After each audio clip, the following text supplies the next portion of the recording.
Hello everyone, once again. My name is Ursula, and with the US elections being only days away, I decided to make a video about the two actors that kept me sane during this election process, as a celebration that this shitstorm is going to be over soon.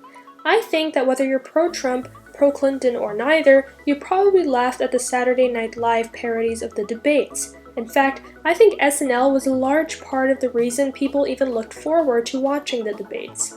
Ooh, Clinton and Trump are going head-to-head again next week. Can't wait to see what SNL makes of it. And seriously, if you live in America and haven't watched these yet, go to their channel immediately and watch them because they're amazing. Anywho, these recent skits have definitely left a mark on the show's long history, but what really struck me the most when I saw them online, besides how well they were written and acted, was the constructions of them, how they were built. Both portrayals of the candidates are spun very differently and gone about in very different ways. While both are honest, satirical caricatures of the candidates and what we perceive them to be, they do so in different ways. In this video, I'm going to explore exactly how it's done. This is more about the thought behind the characters and not about the candidates themselves. So let's start with Donald Trump. The businessman has been portrayed by a number of actors in the show's 30-plus year history, and before Alec Baldwin so famously came into the scene of Trump impersonations, Darrell Hammond parodied him during his election season. This Trump was an exaggerated version of the real thing. Hammond's Trump would sometimes do and say stuff that wasn't quite what the real Trump would do and say, but was more based on the stuff he did or came out of his mouth. Real Trump would never punch someone in the face at one of his rallies. This was just a metaphor for the violence that real Trump has apparently incited at his rallies. Real Trump would also never get his audience to chant the words, "women suck." It's just another metaphor for how he's been said to treat women and the impact it supposedly has had on his supporters. When Alec Baldwin so amazingly took on the role of Donald Trump in October, the character changed a lot, although he still maintained some of these characteristics previously mentioned. For example, during the first presidential debate, Donald Trump went on a rant that was supposedly about Hillary Clinton, but everything he said in that rant was things that described himself. In their viral reenactment of that debate, Alec Baldwin did the same, but the stuff he mentioned was even more descriptive of the real Trump. And he does that quite a lot in all the skits they've released so far, but what makes Baldwin's Trump so different from Hammond's and all the others is that he's actually more akin to the real Trump. After SNL received some criticism for making Hillary too unlikable in its past season, and for having Trump host once, they decided to make the character more raw and realistic compared to the other versions we'd seen.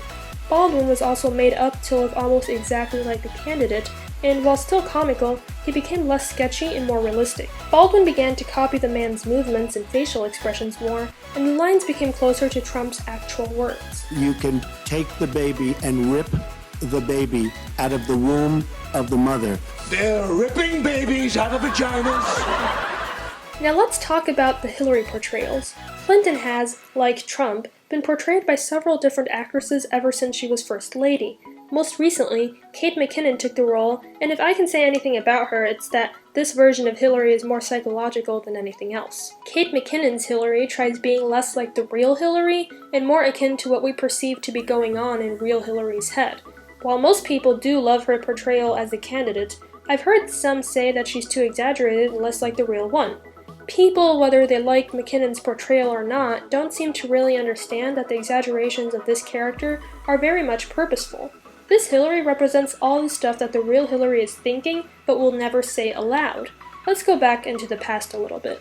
When you see any of the past incarnations of this character, most recently Amy Poehler's version, you'll find that, although the actress does a great job as well, the portrayal isn't as believable as the ones we're seeing currently. That's because these versions of her tried being too identical to the real Hillary, but never quite worked so well. Unlike Sarah Palin and Donald Trump, Clinton's voice doesn't have that many peculiarities, making it less easy to copy, and Clinton herself didn't quite look like any of the women who imitated her, making the Poehler version and all the others less iconic than some of the other satires we've seen from the show. The only peculiarities they could rely on to make this character similar to the real-life version was the hair, the pantsuits, and the stiffness that characterized Clinton so well. I'm guessing that when Kate McKinnon's version came into the scene, the show decided it needed a different spin on the character, so a little before the primaries when Clinton announced she'd be running again, they created the sort of cartoonified, power-hungry version people love to associate her with, but then during the primaries, got morphed into this more realistic, maybe a little more toned down version that we really perceive her to be.